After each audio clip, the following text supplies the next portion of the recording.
இப்போ நம்ம ஐ பிளஸ்ல இன்னைக்கு 16ஆம் தேதி ஜூலை i9 MacBookல இன்னைக்கு லான்ச் பண்ணிருக்கோம். இங்க பாருங்க எத்தனை லேப்டாப் நம்ம அடுக்கி வச்சிருக்கோம் பாருங்க. i9, i7, i5 இந்த மாதிரி வந்து நூற்றுக்கணக்கான லேப்டாப் இன்னைக்கு ஐ பிளஸ்ல வந்திருக்கு.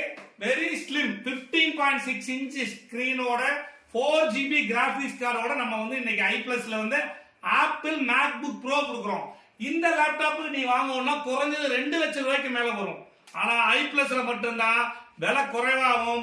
1 வருஷம் கம்ப்ளீட் ரீப்ளேஸ்மெண்ட் வாரண்டி கொடுக்குறோம். இது எல்லாமே பாத்தீங்கன்னா ஜெனியூன். இன்னைக்கு பாருங்க ஞாயிற்றுக்கிழமை ஜூன் 16ஆம் தேதி வந்த ஸ்டாக் இது. இது வேற எங்கேயுமே உங்களுக்கு கிடைக்காது. ஆப்பிள் விரும்புறவங்க ஐ பிளஸ் கான்டாக்ட் பண்ணுங்க. எங்க சேனல் பிடிச்சிருந்தா லைக் பண்ணுங்க, ஷேர் பண்ணுங்க, கமெண்ட் பண்ணுங்க. Bye bye, see you.